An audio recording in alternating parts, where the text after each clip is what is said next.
ঘড়ির কাঁটা 12টায়। নিরিবিলি ঘরে একা থেকে অরুর মস্তিষ্ক সম্পূর্ণ জ্যাম। সে পাশের রুমে তন্ময় ছাড়া কিছুই ভাবতে পারছে না। এক অদ্ভুত শিহরণ বয়ে চলেছে দেহে। দুরু দুরু কাঁপতে থাকা বুকের গতিও নিয়ন্ত্রণে নেই। আজকের অনুভূতি একটু বেশি প্রগাঢ়। তন্ময় পাশের রুমে বুঝি তাই। কই, তাদের বাড়িতেও তো তন্ময় তার রুমে পাশাপাশি। তাহলে ব্যস্ত পায়ে অরু নিজের লাগেজ খুলল। তার একটি বেশ পার্সোনাল ডায়েরি আছে। খুব যত্নে সে তা লুকিয়ে রাখে। নিজেই খুব একটা ধরে না বা অযথা গুপ্তস্থান থেকে বের করে না। যখন ইচ্ছে হয় মনের কিছু অনুভূতি লেখা দরকার, ঠিক তখনই বের করে। কিন্তু ভুলেও আগের লেখাগুলোতে চোখ বোলাতে যায় না। তার অবশ্য কারণও রয়েছে। ক্লাস 7 থেকে এই ডায়েরি লিখছে এবং উঠতি বয়সে এমন অনেক ঘটনাই ঘটেছে যা সে ডায়েরিতে লিখে রেখেছে। আবেগে কী সব উদ্ভট অনুভূতি লিখেছে তা বুঝদার হয়ে পড়ার ইচ্ছে অথবা অবস্থা একদমই অবশিষ্ট নেই তার মাঝে। এমন নয় সে যে অনেক বুঝদার বা বড়, তবে তখনকার থেকে এখনই ভালো আছে। আরও আজকাল ভাবছে ডায়েরিখানা পুড়িয়ে ফেলবে। এই ডায়েরি কারোর হাতে গেলে বাণিজ্য তার থাকবে বলে মনে হয় না। বিশেষ করে বাড়ির ইয়াং জেনারেশনের হাতে একদমই যাবে না, হট্টগোল পড়ে যাবে। অরু মনেও ভয় নিয়েও ডায়েরিতে পুনরায় লিখতে বসলো এবং তাকে নিয়েই লিখলো যাকে নিয়ে সচরাচর সে লিখে থাকে, তার তন্ময় ভাই। এত রাতে সেলফোন বেজে উঠবে প্রত্যাশা করেনি অরু। স্ক্রিনে মার্জির নাম ভেসে উঠছে। মেয়েটা এত রাতে কল করে তো হঠাৎ। অরু ডায়েরি রেখে উঠে দাঁড়ালো। বিছানার কোণে বসে কল রিসিভ করলো। ওপাশ থেকে মার্জির দুষ্টু হাসির শব্দ শোনা যাচ্ছে। থেমে থেমে মৃদু স্বরে হাসছে। হাসির শব্দ এতটাই মধুর যে অরুর ঠোঁটেও হাসি ফুটে উঠল। তবুও ধমকের সুরে শুধালো, কি? হানিমুন? কি দোস্ত, একটা গল্প ভাবছি। গল্পের নাম হানিমুন। প্লট একদমই টপ নচ। তোকে শোনাবো, দেখে শুনে বল এই প্লটে একটা হাই বাজেটের মুভি করা যাবে কি না। অরুর হৃদয়ের মাঝখানে সূক্ষ্ম ভাঁজ পড়েছে। চিন্তিত সুরে বলল, সবই ঠিক আছে, কিন্তু হানিমুন নামটা অ্যাডাল্ট হয়ে গেল না? হোক অ্যাডাল, তারা যদি অ্যাডাল কাজ করতে পারে আমাদের বলতে সমস্যা কোথায়? অরু স্পিচলেস বনে গেল। চুপচাপ শুনতে চেষ্টা করলো মার্জিন হানিমুন গল্প। গল্পের নায়কের নাম সুলতান, নায়িকার নাম সুলতানা। এতটুকু বলতেই মার্জিকে থামিয়ে অরু বলল, নাম দুটোর মধ্যে এত মিল কেন? ভাই বোন মনে হচ্ছে। ভাই বোন তো, তারা চাচাতো ভাই বোন, বুঝলি? এখন আমাকে আর রুকবি না, শেষ করতে দে গল্পটা, তারপর লম্বা একটা ঘুম দিব। আচ্ছা। তাদের দুজনের সম্পর্ক ভিন্ন, দুটো মানুষ। বিবরণ দিতে গেলে বলা যায় সুলতান হচ্ছে খাবার আর সুলতানা হচ্ছে মাসি। খাবার মাসি ভনভন করতেই পারে, তাই না? তেমনি সুলতানের চারিপাশে সুলতানা ভনভন করে। একদিন ঘোষণা শোনা গেল সুলতানাকে নির্বাসনে যেতে হবে। সুলতানা কিভাবে থাকবে একা? সেও ছুটে গেল সঙ্গে। আশ্চর্যজনকভাবে নির্বাসনে গিয়ে নির্বাচন করে ফেললো তারা। মানে দুজনে হানিমুন হয়ে গেল। দুজন গেল, ফিরে এলো 4 জন হয়ে। এটাই কাহিনী। আরে বেটা, নারী আর পুরুষ হলো চুম্বক। নির্বাচন না হলে আমি ভাবতাম সুলতানের মধ্যে গন্ডগোল আছে, বুঝলি? অরুণ না খুঁজছে আর বুঝতে বাকি নেই কিছু। দাঁতে দাঁত চেপে দাঁড়িয়ে গেল। নিজের সর্বোচ্চ শক্তি দিয়ে চেঁচিয়ে উঠল, মার্জি, তোর মতো অসভ্য মেয়ে আমি আর দুটো দেখিনি। জাহিল, খবরদার আমাকে কল দেবে না, ফাজিল ইউহিউম্যান। রাগে থরথর করে কেঁপে অরু কল কেটে দিল। এর পূর্বে সে মার্জির শয়তানি হাসির ঝংকার শুনতে পেয়েছে। সঙ্গেই ফোন সুইচ অফ করলো। এই মেয়েটা কতটা বাজে, কী সব চিন্তাভাবনা মাথায় নিয়ে রেখেছে। এর জন্যই তো আন্ডা পায় পরীক্ষায়। পড়াশোনা রেখে এসব ভাবলে কি গোল্ডেন পাবে? রাগ কমে যেতেই অরুর গাল দুটো জ্বলে ওঠে। মুখশ্রী থেকে গরম আভাস পাওয়া যাচ্ছে। লজ্জায় হতভম্ব সে ঠায় দাঁড়িয়ে রইল। হুঁশিয়ার সাহেবের কল এসেছে। মোস্তফা সাহেব চিন্তিত চেহারায় কল রিসিভ করছেন এবং অপর পাশ থেকে যা শুনলেন তা বিশ্বাস করার মতো নয়। তৎক্ষণাৎ চুপসে গেলেন। হাতটা সামান্য কেঁপে উঠল। হুঁশিয়ার সাহেব কল কেটে দিয়েছেন খানিকক্ষণ হয়েছে। মোস্তফা সাহেব এখনও একইভাবে দাঁড়িয়ে। জাবেদা বেগম চিন্তিত সুরে বললেন, কি হলো? মোস্তফা সাহেব জবাব দিতে পারছেন না। তিনি ঠিক কী বলবেন বুঝতে পারছে না, তবে বলতে তো হবেই। এভাবে চুপ করে থাকলে তো হবে না। স্ত্রীর দিকে চাহনি নিবন্ধ করে বললেন, জাবেদা বেগম হাতের কাঁচের গ্লাস ছিল, সেটা শব্দ করে মেঝেতে পড়ে গেল, ভেঙে চুরে ছড়িয়ে ছিটিয়ে গিয়েছে। সেই শব্দে ড্রয়িং রুমের অনেকে ছুটে এসেছে, এমনকি সাবিয়া। সে কথা বলছিল অয়নের সাথে, কি ঘটেছে শুনে স্তব্ধ খেয়ে বসে রইল। দেখতে পেল জাবেদা বেগম হন্তদন্ত ভঙ্গিতে নিজের রুমে চলে গেলেন। এখনই সিলেটের উদ্দেশ্যে বেরোবেন হয়তো। মোস্তফা সাহেবও ছুটেছেন। সাবিয়া কিছুক্ষণ দাঁড়িয়ে থেকে নিজের ঘরে এলো। অয়ন তখনও সমানে কল দিয়ে চলেছে। হঠাৎ কল কেটেছে, তাই হয়তো চিন্তা করছে। সে প্রথমে তাকে কল ব্যাক করে বলল, পরে কল করছি। কিছু হয়েছে? হ্যাঁ, ফ্যামিলি প্রবলেম। আচ্ছা, সমস্যা হলে আমাকে জানাও। কল কেটে সে বারান্দায় চলে এলো। এখন তার তন্ময়ের সাথে কথা বলা দরকার, কিন্তু তন্ময়ের ফোন বন্ধ, সুইচ অফ বলছে। ওরুর ফোনও সুইচ অফ। এই দুই ব্যক্তি ফোন সুইচ অফ করে কোন খেতে কাজ করছে কে জানে। বিরক্ত সাবিয়ার মাথাটা ধরে এলো। শীতকালীন বৃষ্টি সচরাচর হয় না, তবে প্রকৃতির হিসেব আলাদা। এই প্রকৃতি সবসময় ক্যালেন্ডার ফলো করে থাকে না। যেমন হুট করে আকাশের গর্জন শোনা যাচ্ছে, ড্রিম ড্রিম বজ্রপাতের শব্দ ভেসে আসছে। ওরু দু একবার কেঁপে উঠেছে। ছোট থেকে একা থাকা তার অভ্যেস। এমন বজ্রপাতের শব্দে কখনো ভয় পায়নি, তবে আজ ভিন্ন। এটা তার নিজের বাড়ি নয়, আর সাথে তার পরিবার নেই। মনের মধ্যে খচখচ। এমন সময় ইলেকট্রিসিটি চলে গেলে কেমন হয়? বেশ বাজে। এখন সেটাই ঘটেছে। প্রখর শব্দে বজ্রপাত হলো এবং সঙ্গে হুট করে ইলেকট্রিসিটি চলে গেল। চোখ ধোয়াশার অন্ধকার।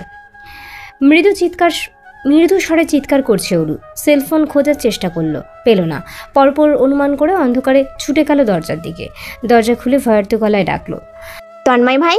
তন্ময়ের জবাব সঙ্গে সঙ্গে এলো। এই যে আমি। সে ওরুর সামনেই। ওরু হাতরে কিছুটা এগোতেই তন্ময়কে ছুতে পেল। যা হাতের সামনে এসেছে ধরল, এবং সেটা তন্ময়ের প্রশস্ত বুক। তন্ময় পুনরায় বলল, হোটেল থেকে কল এসেছে, সমস্যা দেখা দিয়েছে উপরের সেকশনে বজ্রপাতের কারণে। চলে আসবে ইলেকট্রিসিটি কিছুক্ষণের মধ্যে। ভয় লাগছে? না, এখন লাগছে না। বলেই ওরু চুপ মেরে গেল। খুব লজ্জা লাগছে তার। তন্ময়কে ছেড়ে দিল। ছেড়ে আবারও ভয় পেতে লাগলো। দেখা যাচ্ছে না, ভয় তো পাবেই। আবছা যে দেখবে তারও উপায় নেই। ওরু ধীর স্বরে বলল, লাইট চালান। সেলফোন কোথায় যেন রেখেছে, তারা খুঁজে আসে। না, আমি সাথে যাই না, চলুন। ওরু এগোতে চাইল, তবে উপলব্ধি করলো তন্ময় একইভাবে দাঁড়িয়ে, নড়ছে না। কেন? ওরুর দাঁড়িয়ে রইল কাটকাট হয়ে। সে ভয় পাচ্ছে নাকি নার্ভাস ঠিক বুঝতে পারছে না, কিন্তু কিছু একটা অদ্ভুত অনুভব করছে। খুব উত্তেজনা, ভালো লাগা, ভয়, নার্ভাসনেস সব মিলিয়ে জড়সড় হয়ে পড়েছে। ওরু আনমনে তন্ময়ের থেকে সরে গেল, খুব করে সরে দাঁড়ালো। অন্ধকারের ভয় কেন যেন হুট করে চলে গেল। এখন অন্য এক ভয় মাথায় চেপেছে। বুকের ওঠানামার গতি বেড়েছে, সাথে শ্বাস প্রশ্বাসের নিয়ম। নিস্তব্ধতা চারপাশে। কিছুক্ষণের নিস্তব্ধতায় ওরুর শ্বাস প্রশ্বাস নর্মাল হতে লাগলো। এমন সময় সে নিজের সামনে আরেকটি দেহের উপস্থিতি অনুভব করলো। দেহের সাথে দেহের ঘর্ষণ হতেই ওরু মৃদুস্বরে চেঁচিয়ে উঠল, তন্ময় ভাই। যেমন এই অন্ধকারে সে শিওর নয় এটা তন্ময় কিনা। সময় নিয়ে জবাব এলো তন্ময়। খানিক কেঁপে উঠল ওরু। ভীতকর কদমে পেছনে চলে এলো কয়েক পা। এই গলার স্বর সে চিনতে পারছে। একটা মানুষের গলার স্বর কতটা পরিবর্তন হলে এমনটা হয়। তার সামনে এক ভিন্ন তন্ময় যেমন, তবে অচেনা নয়। এই তন্ময়কে দুবার দেখেছে। সেবার তার রুমে মাতাল অবস্থায়, দ্বিতীয়বার ছাদে। সে হাড়ে হাড়ে উপলব্ধি করছে কিছু একটা অঘটন ঘটবে। ইলেকট্রিসিটি এখনই না আসলে পিছু পা হয়ে 1 মিনিটের স্বস্তি পেয়েছে ওরু। তবে এর পরেই সেই দেহের সঙ্গে সংঘর্ষ পুনরায় অনুভব করলো, এবার ঘনিষ্ঠভাবে, প্রখরভাবে। ওরু চেঁচিয়ে তন্ময়কে ডাকতে চাইল, কিন্তু পারল না। কোমরে শক্ত ঠান্ডা হাতের স্পর্শ পেল। গলার দাড়ির খোঁচা খেল, চুলে টান অনুভব করলো, কানে ঠোঁটের স্পর্শ। ওরু নড়ে চড়ে উঠল। তন্ময়কে সরাতে তার বুকে দুহাত রাখলো। তীব্রভাবে অনুভব করতে পেল তন্ময়ের বুকের ওঠানামার গতি। গলা শুকিয়ে গেল ওরুর। তন্ময়ের নেওয়ার ঘন ঘন নিঃশ্বাস তার ঘাড়ে ছড়িয়ে পড়েছে। পরপর সেখানে নরম ঠোঁটের বিচরণ। ওরু মরতে থাকার প্রাণীর মতো হাঁসফাঁস করতে শুরু করলো। এক অদ্ভুত টান মস্তিষ্ক খালি করে গিয়েছে। বুঝতে চাইছে না আর কোনো কিছু। পুরো পৃথিবী অচেনা এবং অজানা হয়ে গেল। সামনে শুধু তন্ময়কে অনুভব করে। এমন সে মনের এক কোনায় চাচ্ছে এই অনুভূতি শেষ না হোক। অরুর কম্পিত হাতে তন্ময়ের পেছনে চলে গেল। খুব কাঁপছে তার হাত। তাদের এই ঘনিষ্ঠতা ঠিক কতটা মাদকতায় ফেলেছে তাকে তা ভাষায় প্রকাশ করার নয়। তন্ময়ের রুমের দরজা খোলা, বারান্দা থেকে স্পষ্ট ভেসে আসছে বৃষ্টির শব্দ, ঠান্ডা হাওয়া। এই আবহাওয়া যেন আগুনে কেরোসিন ঢেলে দিয়েছে এমন। উত্তপ্ত তন্ময়ের স্পর্শ গাঢ়তর হয়ে গিয়েছে। অরুর কোমরে ঠোঁট নিতেও সময় লাগলো না তার একটি স্পর্শ অধীর আকাঙ্ক্ষার অদূরে। কথায় আছে না, অনুভূতির রাজ্যে হারালে পুরুষ মানুষের আকুতির দেখা মেলে। ভুল না এই যে অরু যখন চোখজোড়া ঠাঁটিয়ে বন্ধ করে রেখেছে, ফটফট করে কয়েকবার অনুভূতি থেকে দূরে যাবার চেষ্টা করেছে। সে সময় অস্পষ্ট গভীর স্বরে তন্ময় বলল, নরনা যান প্লিজ। থমকানো বিমূঢ় অরু মূর্তি বনে গেল। 20 মিনিট সময় নিয়েছে ইলেকট্রিসিটি আসতে। যখন এসেছে ঘটনা অনেকটাই হাতের বাইরে। তন্ময় হুট করে থেমে গেল, যেমন ইলেকট্রিসিটির সাথে তার মস্তিষ্ক ফিরে এসেছে। সম্পূর্ণ শরীর থমকে গেল তার। ভেজা নয়নে চোখ বন্ধ করে থাকা অরুকে দেখে সে আরও তাজ্জব বনে গেল। চোখ জোড়া খিচে বন্ধ করে আওড়ালো। Shit shit shit. পরপর হন্তদন্ত ভঙ্গিতে উঠে গেল। মেঝেতে পড়ে থাকা শার্ট তুলে দৌড়ে ছুটে গেল নিজের রুমে। শব্দ করে দরজা বন্ধ করে দিয়েছে। অরু তখন উঠে বসলো। চোখজোড়া লাল তার। তন্ময়ের দরজায় তাকিয়ে রইল। এখনও শ্বাস প্রশ্বাস রুদ্ধ। সময় নিয়েও নিজের রুমে চলে এলো। ঠিক কতটা লজ্জায় পড়েছে তা বলার মতো নয়। তার এখন পৃথিবী থেকে চলে যেতে ইচ্ছে করছে। সকাল সকাল অরুর দরজায় কড়াঘাতের শব্দ। ফাঁকা মস্তিষ্ক নিয়ে উঠে বসলো অরু।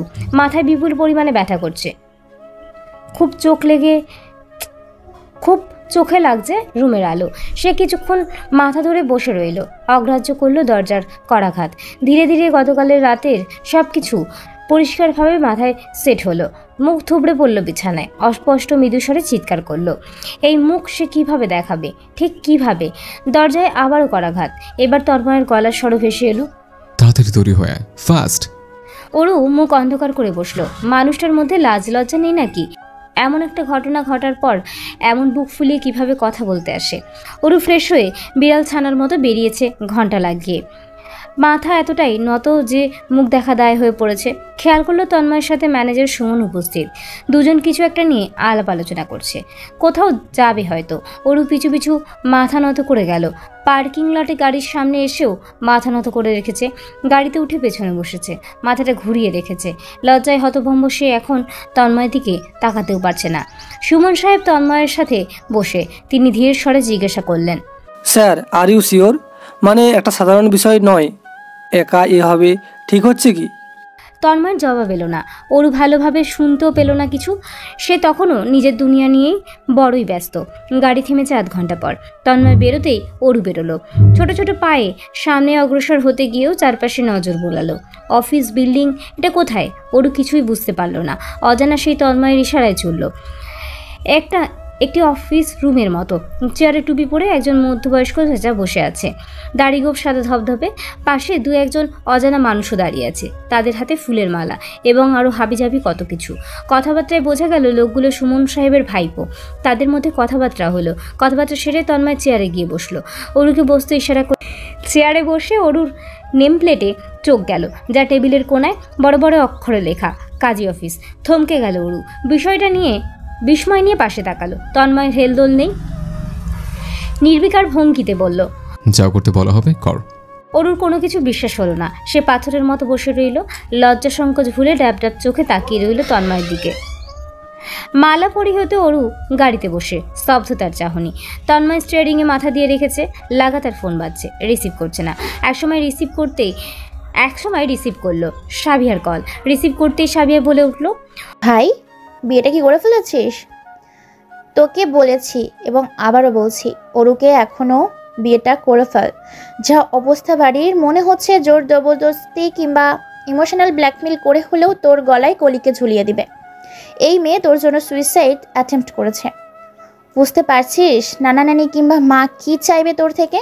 অরুর আজ বিস্ময়ের দিন। সে শুধু ক্লান্ত ভঙ্গিতে শুনে গেল সাবিয়ার কথাগুলো। কত কিছু হয়ে গেল সে কিছুই জানে না। ক্লান্ত অরু সিটে হেলান দিয়ে চোখ বুজে ফেলে। মানসিক ক্লান্তি সবচেয়ে ভয়ানক ক্লান্তি। বিয়ে হলো একটি সামাজিক বন্ধন, আবার বলা যায় বৈধ চুক্তি, যার মাধ্যমে দুজন মানুষের মধ্যে দাম্পত্য সম্পর্ক স্থাপিত হয়। শুধু দাম্পত্য সম্পর্কই নয়, দুটো পরিবারের বিশেষ সম্পর্কের সৃষ্টি হয়। বিয়ে নিয়ে পরিবারের থাকে হাজারো স্বপ্ন, শখ, আহ্লাদ ইচ্ছে।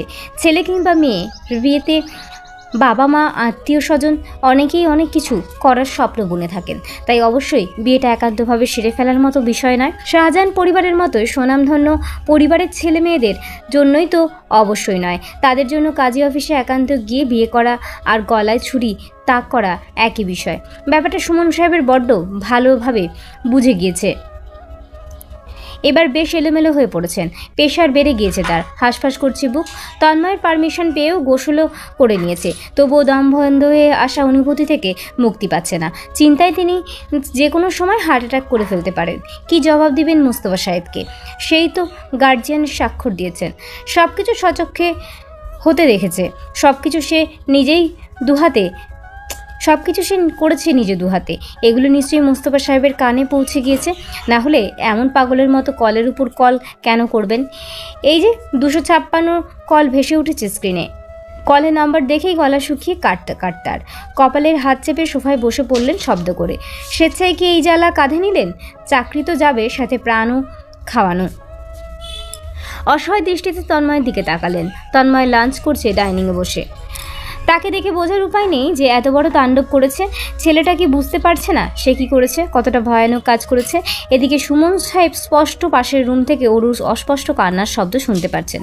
মেয়েটা নিশ্চয়ই ভয় পেয়েছে, সেই সকাল থেকে অনবরত কেঁদে চলেছে, পানি পর্যন্ত গলায় দেয়নি। হুট করে কি হয়ে গেল? কোথাকার জল কোথায় এসে করালো? তিনি অসহায় সুরে তন্ময়ের উদ্দেশ্যে বললেন, স্যার, মামুনি না মানে মেয়েটাকে, মানে ম্যামকে থামাবেন না। সকাল থেকে কিছুই খায়নি, অনবরত কাঁদছে। সুমন সাহেব। জি স্যার। আমার মনে হয় আপনার নিজেকে নিয়ে চিন্তা ভাবনা করা উচিত। স্যার, আমরা চাকরি কি থাকবে? তন্ময় টিস্যুতে হাত মুছতে নিয়ে উঠে দাঁড়ালো, সাবলীল গলায় বলল, আমার থাকলে আপনারও থাকবে। সুমন সাহেব অন্ধকার মুখ মিনমিনে সুরে আওড়ালেন, আমার চাকরি আর প্রাণ দুটোই গেল বলে। এক্ষুনি বেরোতে হবে, সঙ্গে আসছেন তো? সুমন সাহেব মাথা দোলালো। না খেয়ে উপায় আছে না বুঝি? ঝামেলা তো তাকেই ঘিরে, সে না গেলে তাকে বাড়ি থেকে তুলে নিয়ে যাওয়া হবে। সুমন সাহেব নিজের অবস্থা সম্পর্কে ভালোভাবেই জানেন আপাতত, কিন্তু তার মধ্যে এতটুকু সাহস নেই মোস্তফা সাহেবের সামনাসামনি হবার। তন্ময় অরুর রুমের সামনে এসে দাঁড়িয়েছে, কয়েকবার করাঘাত করেছে। করাঘাতের শব্দে অরুর কান্না থেমেছে, তবে সারা শব্দ পাওয়া গেল না। তন্ময় পুনরায় করাঘাত করল, গম্ভীর স্বরে বলল, লাগেজ গুছিয়ে নে, এক্ষুনি বেরোবো। ভেতর থেকে অরুর বিষণ্ণ কণ্ঠের স্বর শোনা গেল, আমি যাব না, একদমই যাব না। দরজা খোল ওরু। যাবই না। তাড়াতাড়ি তৈরি হয়ে বেরিয়ে আয়, আমি এসে যেন দেখি তুই রেডি। কতটুকু বলে সে ব্যস্ত পায়ে নিজের রুমে ঢুকে গেল। ড্রয়িং রুমে সাধারণত সুমন সাহেব বসে রইলেন মাথা নত করে। মোস্তফা সাহেব কল পুনরায় আসছে, এটা নিয়ে 56টা হবে। এই কল কি করবেন? ধরে কেঁদে কেটে মাপ চেয়ে নেবেন এখনই? গত রাতের ঝুম বৃষ্টির আভাস প্রকৃতিতে এখনও বিদ্যমান। রাস্তাঘাট গাছপালা সব কিছু ভেজাচ্ছন্ন, সাথে মেঘাচ্ছন্ন আকাশ, শীতল আবহাওয়া। যাব না বলতে থাকা অরু শরীরের চাদর পেঁচিয়ে গাড়িতে বসে, তার পাশে জানলার কাঁচ নামানো, বিদায় হাওয়া এসে সর্বাঙ্গ ছুঁয়ে দিচ্ছে। এত সুন্দর আবহাওয়া, অথচ সে উপভোগ করতে পারছে না। ভয়ে জড়সড় হয়ে গিয়েছে হৃদয়, হাত পা ঠান্ডা হয়ে আসছে। ঠিক কী রেখে কী ভাববে মাথায় আসছে না, মস্তিষ্ক বড্ড ফাঁকা। রাতে সেলফোন বন্ধ করেছে, এখনও খোলেনি। বাবা মা চাচু, বড় মা, ছোট চাচু চাচি, তারা নিশ্চয়ই অরুর উপর নিরাশ হবেন, বকবেন, হয়তো মারবেন। চিন্তিত অরু তন্ময়কে ভীষণভাবে অগ্রাহ্য করল, তাকালো না অবধি, বাইরে তাকিয়ে রইল। বুকের ভেতরটা দুরু দুরু কাঁপছে, কপালে হাত ছোয়ালো, গরমে কপাল পুড়ে যাবার জোগাড়, জ্বর আসছে মনে হয়। অরু নিরুপায় ভঙ্গিতে মাথাটা সিটে হেলান দিয়ে রাখলো। তাদের কি মেনে নেবে পরিবার? এর উপর একটি বাজে সিচুয়েশন ঘটেছে। কলি সুইসাইড করেছে তন্ময়ের জন্য, যেই তন্ময় এখন তার ভাই নয়, তার স্বামী, তার জীবনসঙ্গী। কি হবে, কি বলবে? সিলেটে পৌঁছাতে রাত 6টা। গাড়ি মৌলভীবাজার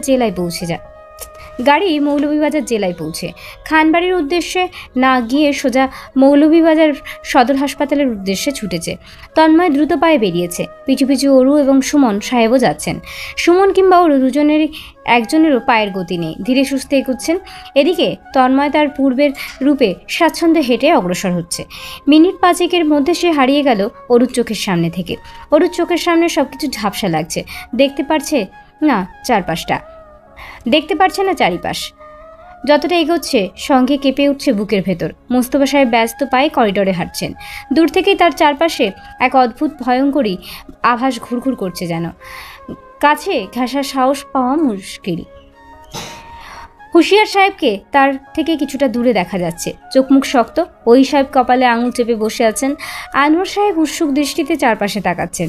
কারো আসবার কথা যেমন। তাদের এমন করুণ অবস্থায় একটাই কারণ হতে পারে, নিশ্চয়ই তারা জেনেছেন অরু তন্ময়ের বিয়ের ব্যাপারটা।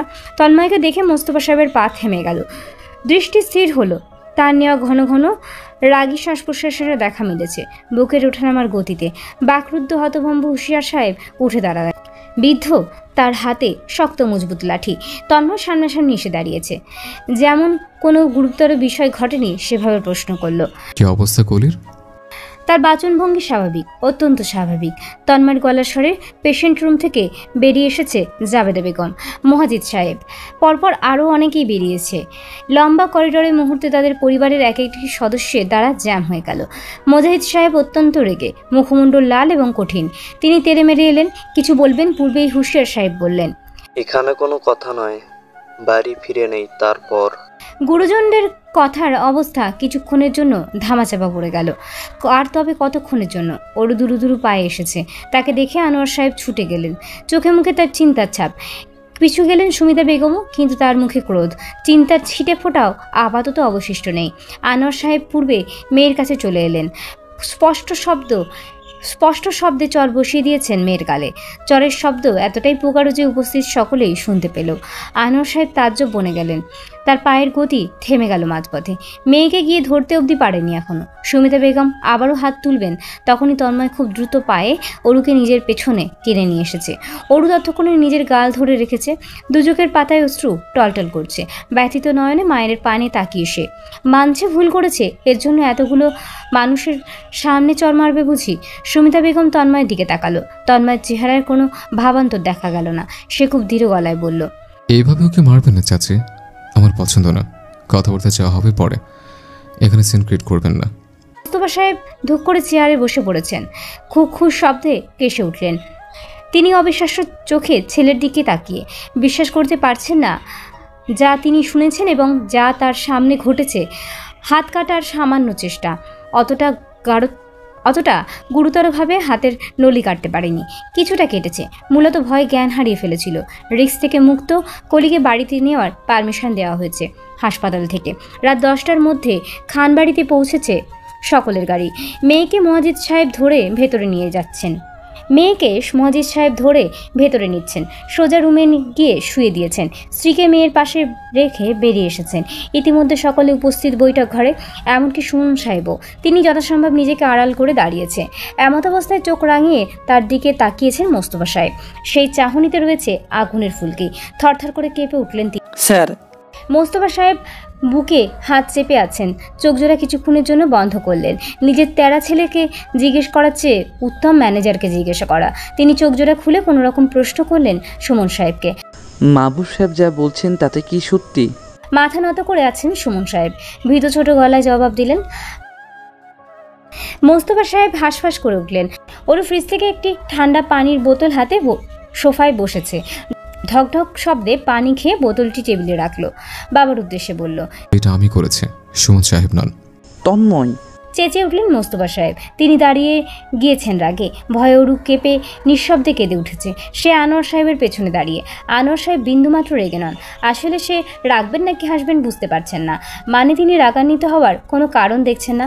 তন্ময় ভালো ছেলে, ঘরের ছেলে, নিজের মেয়ের জন্য উত্তম পাত্র, যা তিনি স্বপ্নে পাওয়ার কথা ভাবেননি। যে ছেলে স্বেচ্ছায় তার মেয়েকে বিয়ে করেছে, এখন থেকে মেয়েকে তার সারা জীবনে নিজের কাছে থাকবে আপন হয়ে, এটা তো দুঃখের বিষয় নয়, বরং তার মনে হচ্ছে এর থেকে উত্তম কিছু আর হতেই পারে না। হুঁশিয়ার সাহেব শান্ত হওয়ার চেষ্টা করলেন, ঠান্ডা মাথায় শুধালেন, এভাবে হুট করে বিয়ে করার মানে কি? তো নয়, পরিবার নেই তোমার? কারো রায় নেওয়ার প্রয়োজন বোধ করলে না কেন? মজিদ সাহেব নিজেকে চুপ রাখতে পারলেন না, চেঁচিয়ে উঠলেন, আমি তো দেখছি সব দোষ এই মেয়ের। আমি শুনেছিও তো, এই মেয়ে ইচ্ছে করে সঙ্গে গিয়েছিল তন্ময়ের, ওর মাথা খারাপ করে দিয়ে বিয়ে করে নিয়েছে। আমার মেয়ে কুলি এসেই বলেছে এই মেয়ের সম্পর্কে দুশ্চরিত্রা। এই মেয়েই আমার মেয়েকে মৃত্যুর দিকে ঠেলে দিয়েছে। হতবাক হয়ে পড়েছেন মোস্তফা সাহেব। অবিশ্বাস্য চোখে তাকিয়ে আছেন মুয়াজ্জিজ সাহেবের দিকে, তারপর তাকালেন হুঁশিয়ার সাহেবের দিকে, তারপর নিজের স্ত্রীর দিকে। এসব কথা তিনি মোটেও শোনার জন্য প্রস্তুত ছিলেন না। হুঁশিয়ার সাহেব শব্দ করে ছেলেকে চুপ থাকতে বললেন। এর মধ্যে যা বলার তা বলে ফেলেছেন মুয়াজ্জিজ সাহেব।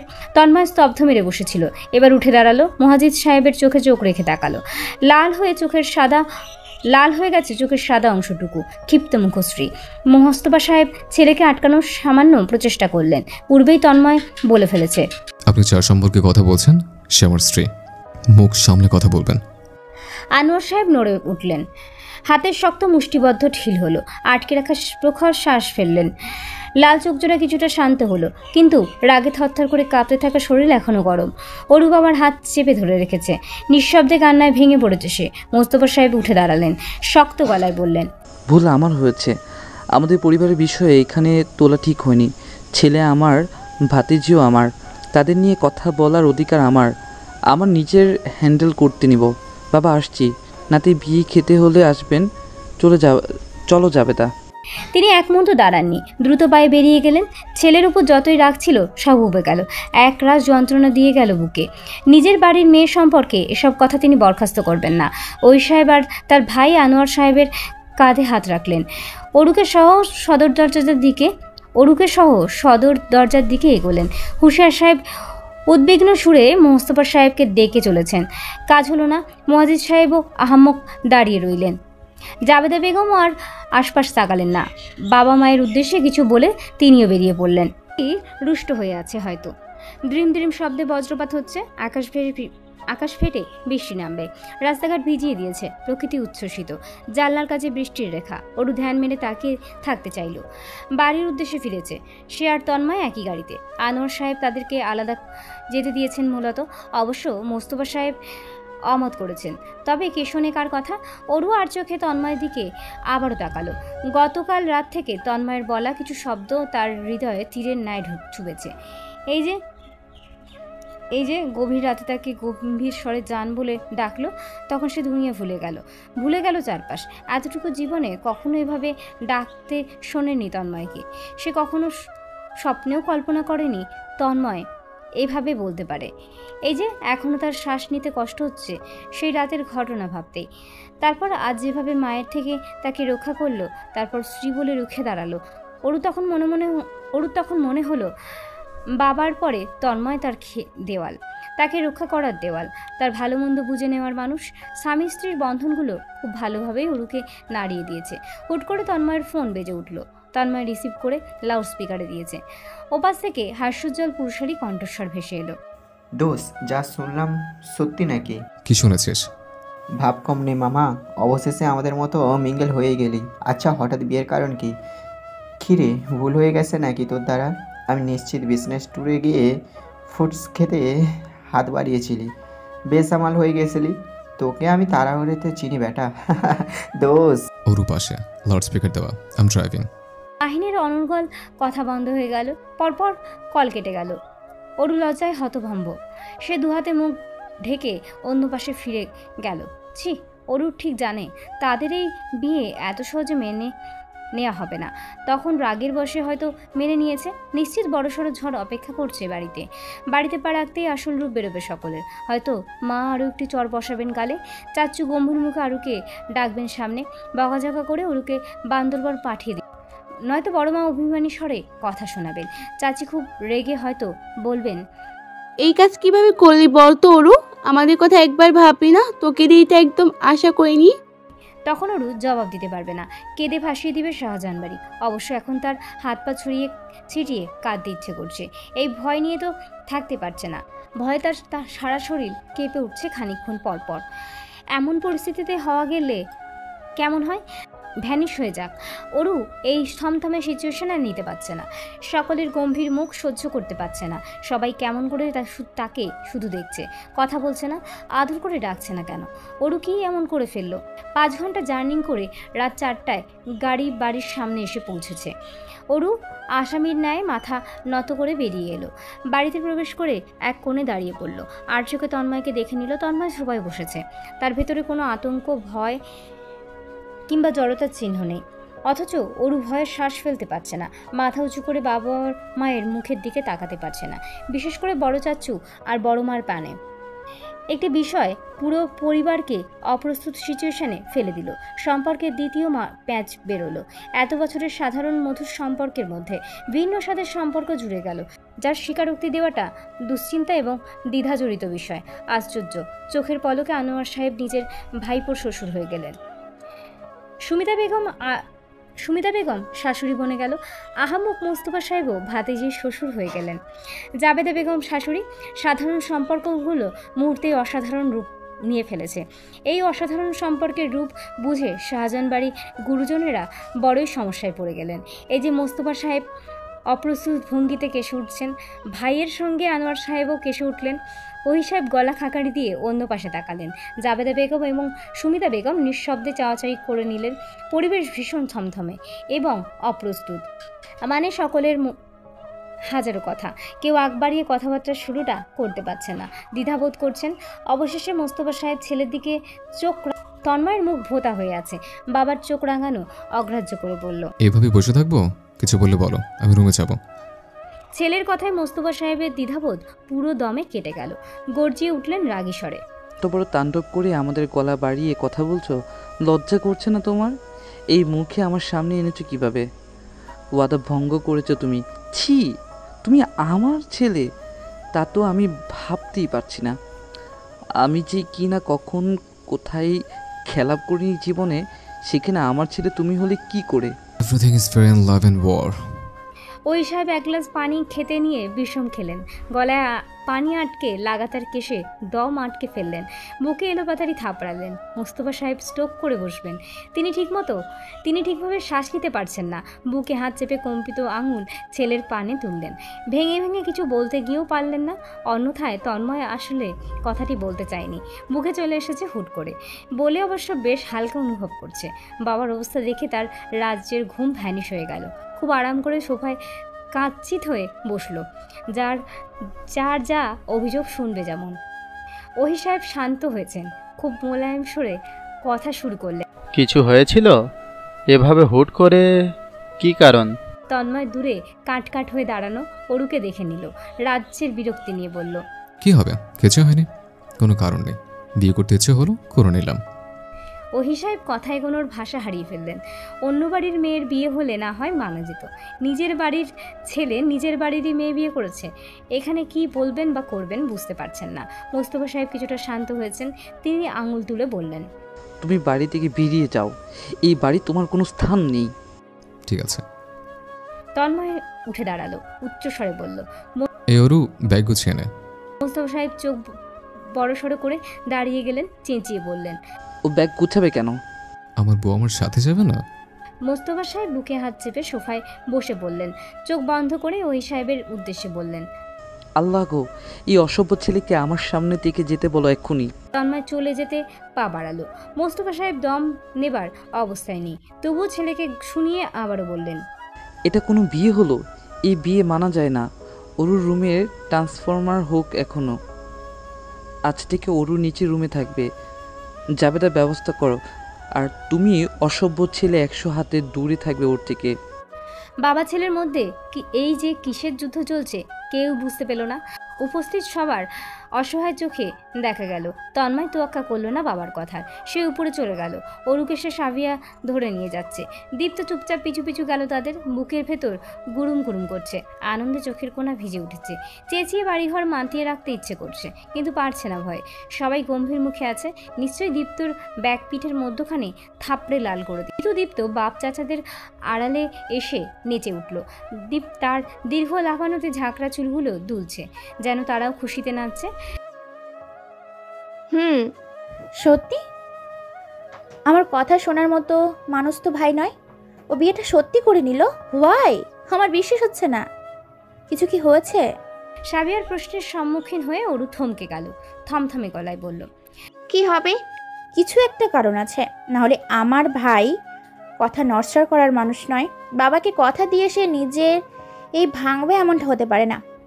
কুছ তো গড়বড় হে দীপ্ত, কুছ তো। দীপ্ত চোখ মুখে রাজ্যের ঘুম। সেই হই হুল্লোড় করে সাবিহার বিছানায় ঘুমিয়ে পড়ল। সাবিহা কিছুক্ষণ কথাবার্তা বলে শুয়ে পড়ল। ওরও শুধু বসে রইল। ফজরের আজান দিচ্ছে, তার ঘুম আসছে না। মনে তাকিয়ে ভাবতে বসলো। হঠাৎ করে জীবনের মোড় ঘুরে গেল অদ্ভুতভাবে। ভাবতেই বড্ড অবাক লাগে। সে এখন বিবাহিত, তার পছন্দের মানুষ, তার কাছের মানুষ, যাকে একসময় ভাইয়া বলে পিছনে ঘুরে বেড়াতো, সে তার স্বামী। ওই অসাধারণ মানুষটার অরুর। ভাবনায় আসতেই খুব ভালো লাগছে। বুকে একরাশ অনুভূতি ঘুরঘুর করছে, পেট মুচড়ে উঠছে ভেতর থেকে। তবে যতই ভালো লাগা কাজ করুক না কেন, অরু একটু ক্ষিপ্ত তন্ময়ের উপর। সুমিতা বেগম হাঁসফাঁস করছেন। আনোয়ার সাহেব শুধালেন, কি হয়েছে?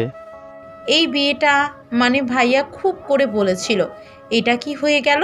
আনোয়ার সাহেব স্মিত হাসলেন, স্ত্রীকে ইশারা করলেন পাশে আসতে। সুমিতা বেগম আসলেন, আনোয়ার সাহেবের পাশে বসলেন। আনোয়ার সাহেব মোলায়েম সুরে বললেন, আমাদের একটিমাত্র সন্তান, ধরো মেয়েটির বিয়ে দিয়ে দিলাম, চলে গেল শ্বশুরবাড়ি, চোখের সামনে থেকে বহু দূর।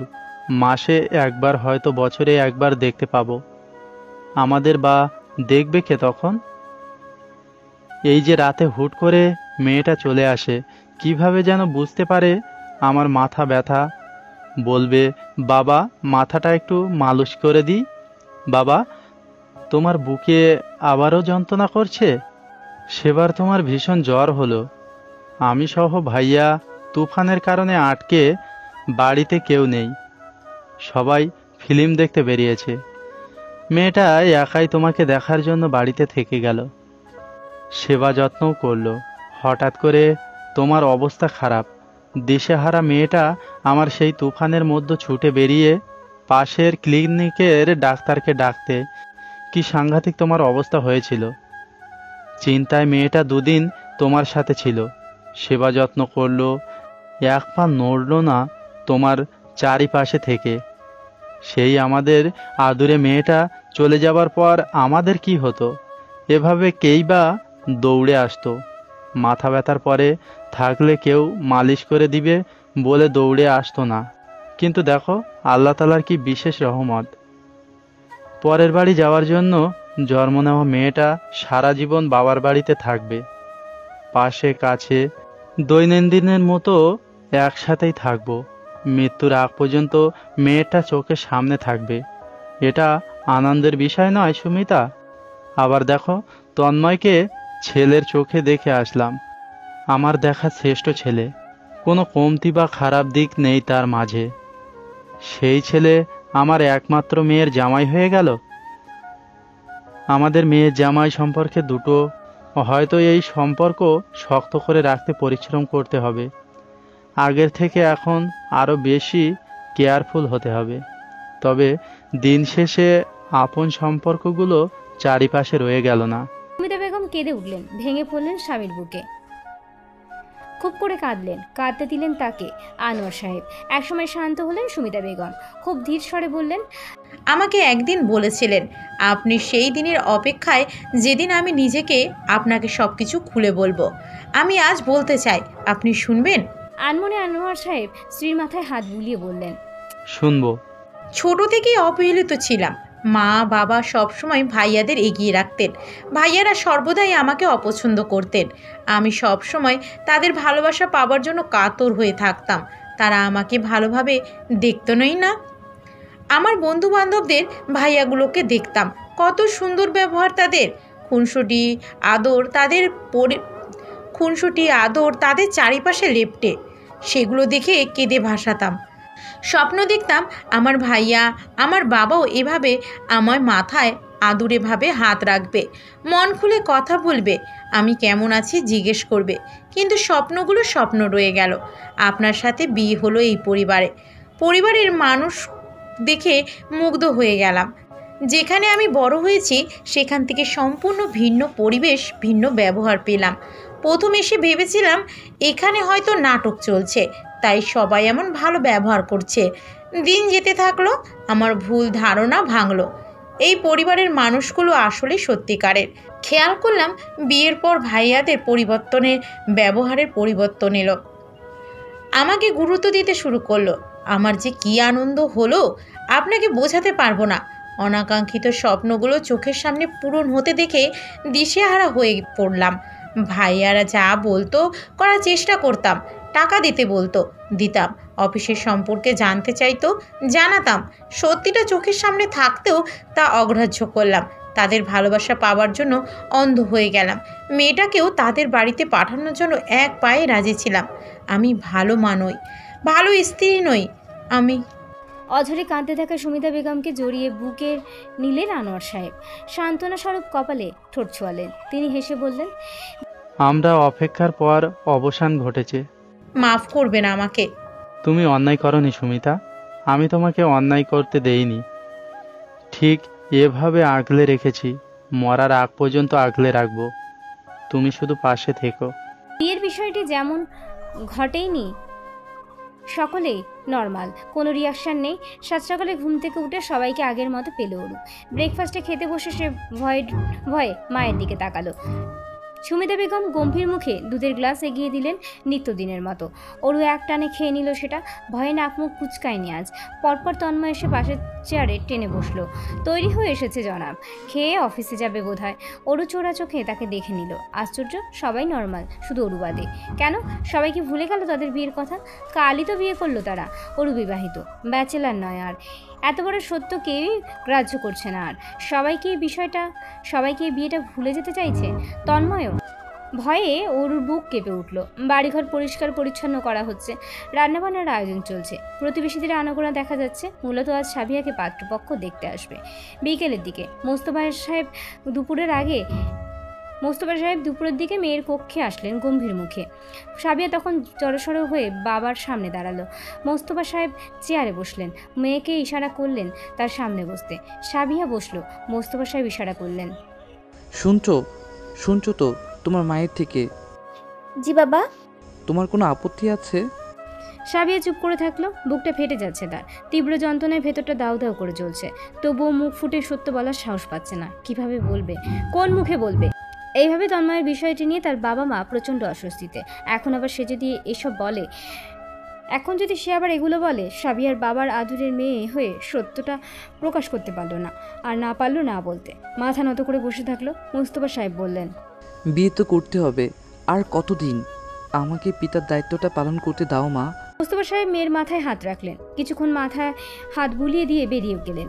বাবা যেতেই কান্নায় ভেঙে পড়ল সাবিয়া। ফুপিয়ে কেঁদেই চলেছে নিঃশব্দে কান্না কষ্ট হাজারো গুণ বাড়িয়ে দেয়। যন্ত্রণায় চিৎকার করে কাঁদতে না পারলে সেই কান্নার সমাপ্তি পাওয়ার যে বড় মুশকিল। কান্নার এক পর্যায়ে বেশ ক্লান্ত হয়ে পড়ল সাবিয়া। ফ্লোরে বসে মাথাটা বিছানায় এলিয়ে দিল। অশ্রুসিক্ত নয়নে সেলফোনের হাতে নিল। অয়নের অনেকগুলো মেসেজ এসেছে। লাস্ট মেসেজটা দেখে আবারও ফুপিয়ে উঠেছে।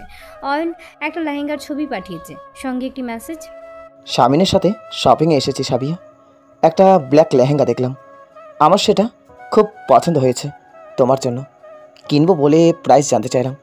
শুনবে কত বললো? 45,000।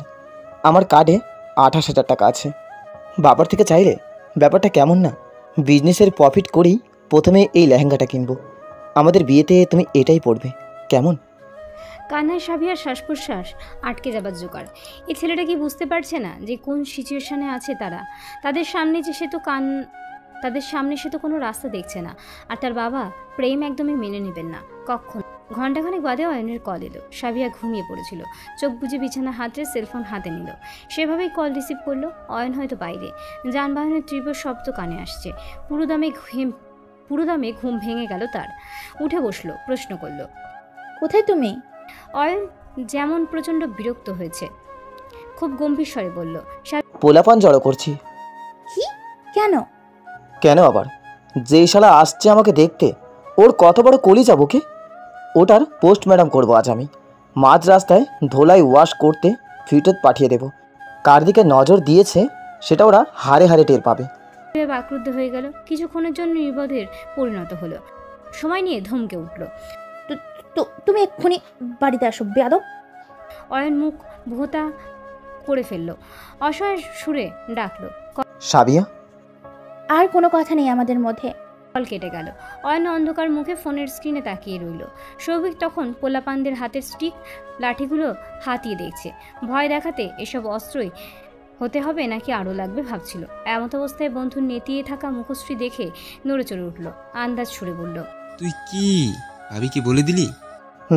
রেগে গেল। তুই কি পাগল? কেন বলতে গেলি? সে এগুলো পছন্দ করবে না, এটাই স্বাভাবিক। অয়ন সেলফোন পকেটে ঢুকিয়ে হাতের ইশারায় সবাইকে যেতে বলল। ভোতা মুখে পোলাপানগুলো বিদায় হতেই বাইকে চড়ে বসলো। পেছনে সৌভিক উঠে বসলো, ভেবে চিনতে বলল, দোস্ত, এই দেখা দেখির বিষয়টা কিভাবে থামাবি? আন্টিকে জানাবি?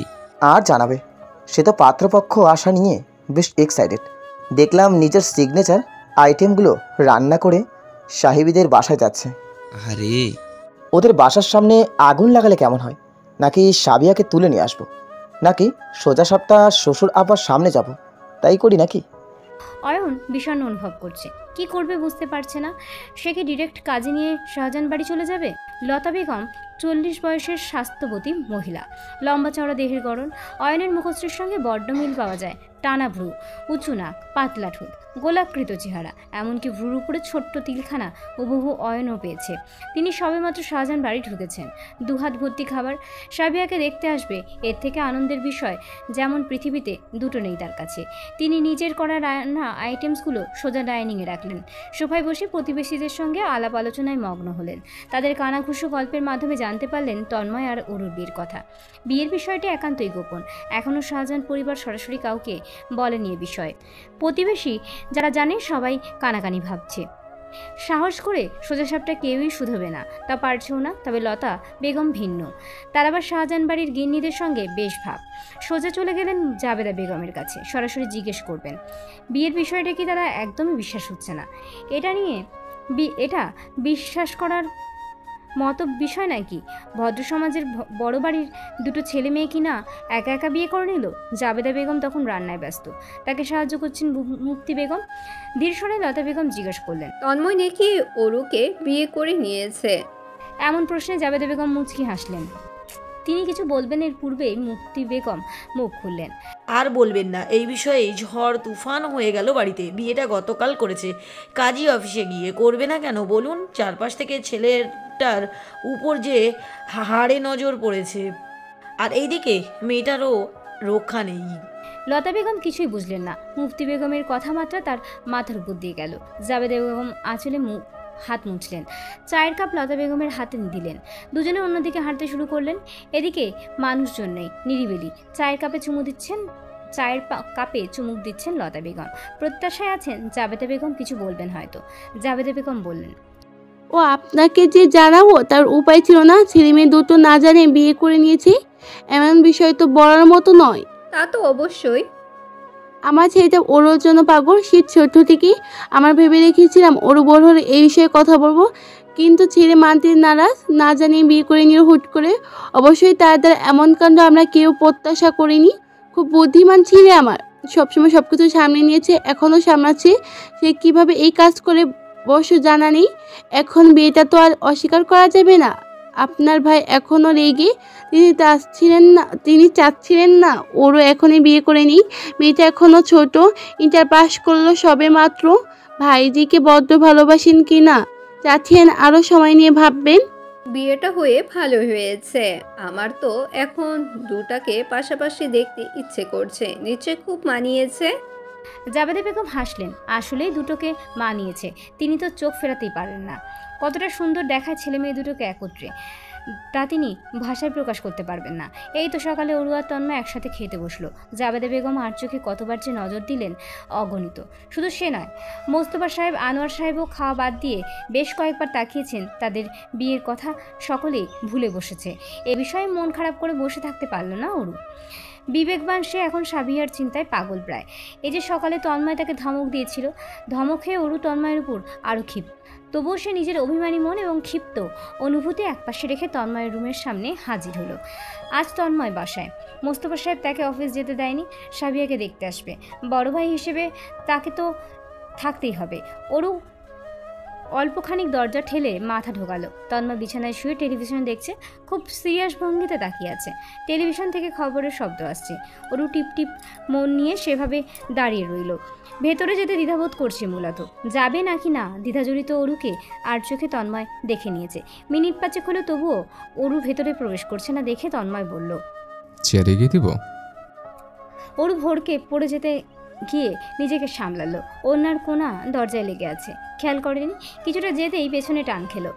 এ অগোছালো অরুকে তন্ময় এক ধ্যানে দেখছে। খবর থেকে তার নজর সরে গিয়েছে, খানিকক্ষণ হয়েছে। লজ্জিত অরু টেনে টুনে ছুটিয়ে নিল ওন্না। ছিঁড়ে যাওয়ার শব্দ শোনা গেল। লজ্জা কাটিয়ে ধীরে সুস্থে ভেতরে আসলো। মিনমিনে সুরে বলল, আমি তো মাত্রই এলাম। দেখলাম তো। অরু ভ্রুদ্বয়ের মাঝখানে সূক্ষ্ম ভাঁজ নিয়ে বলল, আপনি এমন আরামসে কিভাবে শুয়ে আছেন? কেন, আমার আরামসে শুয়ে থাকা বারণ? অরু বিরক্ত সুরে বলল। সাবিয়া আপু কাঁদছে। তুইও যা, মিলেমিশে কান্না কর গিয়ে। আমি কেন কান্না করবো? আশ্চর্য। তন্ময় শোয়া থেকে উঠে বসলো। বিছানা থেকে নেমে অরুর সামনে এসে দাঁড়ালো। লম্বা সে কোমর বেঁকিয়ে অরুর সমান তালে এসে দুগালে ছোট্ট করে চর মেরে বসলো। অরু তুলতুলে গাল দুটো হালকা লাল হয়ে গেল। আকস্মিক চরে সে কিংকর্তব্য বিমূঢ় বড় বড় চোখে তন্ময়ের পানে তাকালো। তন্ময় শুধালো, কান্না করার রিজন পেয়েছিস? অরু রেগে মেগে একাকার, নাক ফুলিয়ে বলল, আপনি আপনি রাগান্বিত সে সম্পূর্ণ কথা বলতে পারল না, শব্দ করে চলে গেল। নিস্তব্ধতা কক্ষ জুড়ে। তন্ময় দেওয়ালে হেলান দিয়ে দাঁড়ালো, বুকে 2 হাত পেঁচিয়ে দরজার দিকে তাকিয়ে। কিছু একটার অপেক্ষায় যেমন। মিনিট খানিক পর অরুর ছায়ার দেখা মিলল। ধীরে সুস্থে সে পুনরায় তন্ময়ের রুমের সামনে এসে দাঁড়িয়েছে। চিৎকার করে বলল, একটা পাষাণ ভাই আপনি। আপনার ভেতর বিন্দুমাত্র দয়ামাত্রা কিছুই নেই। সামনে এসে বল। না, এখান থেকেই বলবো। আপনি কিছু কেন করছেন না? হ্যাঁ, ভেতরে আয় বলছে। ভেতরে যাবার সাহস অরু করলো না, বরং আরও দূরে সরে দাঁড়ালো। তন্ময় টেলিভিশন অফ করে দিল। বইয়ের সাইডে গিয়ে ব্যস্ত হয়ে পড়লো। সেলফ থেকে একটা বই হাতে নিয়েছে। স্বস্তির নিঃশ্বাস ফেলে অরু পুনরায় দরজার সামনে এলো। তন্ময়ের মনোযোগ না পেয়ে 2 পা ভেতরে গেল। গলার স্বর নামিয়ে বলল, সাবিয়া আপু এই বিয়েটা করতে চায় না। তো অয়ন ভাইয়া কত ভালো, আপুর জন্য পারফেক্ট চাচ্চুকে তাদের ব্যাপারে বলবেন না? তন্ময় বইটা রেখে অরুর সামনে দাঁড়ালো। মনোযোগ নিয়ে দেখছে। তীক্ষ্ণ নজরে নজর মেলাতে পারছে না অরু। সে ঘুরিয়ে ফিরিয়ে অন্যদিকে তাকাচ্ছে। কিছুক্ষণ তাকিয়ে তন্ময় বারান্দার দিকে চলে গেল। অরু ঠায় দাঁড়িয়ে আছে। জিভা কামড়ে তন্ময়ের পিছু পিছু গেল। রেলিং ঘেঁষে দাঁড়িয়ে তন্ময়। হিমশীতল বাতাস বইছে, ঠান্ডা আবহাওয়া। তন্ময় দেখা দেখি অরুও রেলিং ঘেঁষে দাঁড়ালো। এই ঠান্ডা বাতাসে তার চোখ বুজে আসছে। হঠাৎ পেছন থেকে শ্বাস প্রশ্বাস অনুভব করলো। বিচলিত হয়ে চোখ মেলে তাকালো। তন্ময় পাশে নেই, তার পেছনে ছুঁই ছুঁই হয়ে দাঁড়িয়েছে। তার দুপাশে রেলিং ধরেছে। তন্ময় বাম পাশের গালের চাপদারি খোঁজা খোঁজা লাগছে তার ডান গালে। দুরু দুরু কাঁপছে অরুর হাত। তোলপাড় শুরু হয়েছে ভেতরে। গলা শুকিয়ে কাটকাট। তন্ময় গলার স্বর নরম এবং নিচু স্তরে। ভাই হিসেবে আমার কর্তব্য আছে বোনকে সই সালামতে এমন কারো হাতে দেয়া যে তাকে সুখী রাখবে, ভালো রাখবে। আমি চাই ও এমন কাউকে পাক যে ওকে রাজরানী করে রাখবে। আমার বোনকে রাজরানী করতে হলে ওই ব্যক্তিকে আগে রাজা হতে হবে, শক্তিশালী ক্ষমতা সম্পন্ন ব্যক্তিত্বের অধিকারী হতে হবে। তাই অবশ্যই আমার বোনকে পেতে হলে রাজা হয়ে আসতে হবে আমার সামনে, কেড়ে নিয়ে যেতে হবে আমার সাহায্য ছাড়া। আমি দেখতে চাই অয়ন কত দূর যেতে পারে। এখন তোর মাথায় ঢুকেছে আমার কথা? অরু মাথাটা পাশে ঘোরাতে চাইলো, সঙ্গে সঙ্গে চাপদারির খোঁচা খেলো গালে গভীরভাবে। উর শব্দ করে উঠল, সরতে চাইলো, তবে তন্ময় সরতে দিল না। সেভাবেই দাঁড়িয়ে থাকলো মূর্তির মতন। একসময় অরু, সাবিয়া, অয়ন সব ভুলে গেল। পেছনে তন্ময় দাঁড়িয়ে শুধু তাই মগজে রয়ে গেল।